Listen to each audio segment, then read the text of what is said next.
It's a genre that I've always loved since, for as long as I can remember. Bata pa lang daw mahilig na sa comics si Filipino-Canadian comic book writer Jay Torres. Habang lumalaki sa Pampanga at Montreal, napansin niya raw wala masyadong mga Pilipinong karakter sa comics na binibili at binabasa niya. Representation really matters. Anytime that I saw anybody in a comic that looked like me or came from where I came from, whether it's Philippines or Canada, it was a huge deal, huge deal. So when I became a writer, that was important to me to put me and my culture and my people in the work that I do. Ngayon isang award-winning comic writer na si Torres sa Canada.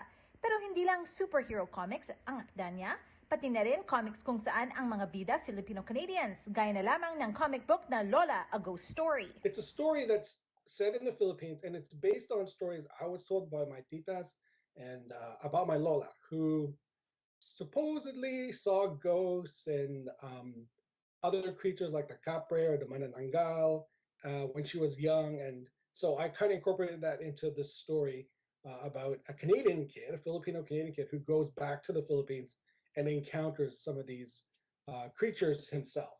Sa higit 2 dekadang pagsusulat ng comics, ani Torres, may ilang pagkakataon na rin daw na nilalapitan siya ng mga bata at magulang para magpasalamat sa kanya sa pagtampok niya sa Asian Canadian characters sa comic books niya.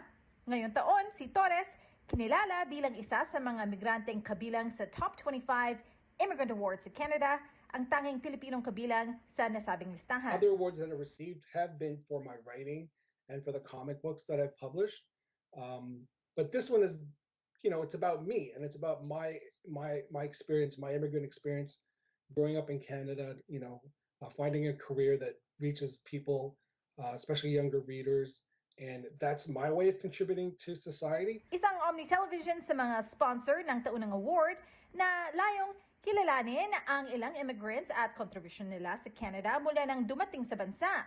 Samantala, bukod sa pagkilala sa kanya sa Top 25 Immigrant Awards, abala rin ang kababayan sa ilang kaganapang sentro ang comics, gaya Guelph Comics Jam sa Setyembre, Whitby FanCon sa Oktubre at Oshawa FanCon sa Nobyembre. It's usually a celebration of local talent, so you'll have a lot of other comic book creators there, including myself.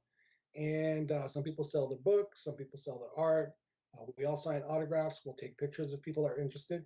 And it's just a nice sort of day to kind of meet fans and talk to them and get to know the people that are reading your work. Maaring makita o mabasa ang comic books na akda ni Torres sa kanyang website jtorrescomics.com. Teresa Barrera, Omni News, Vancouver.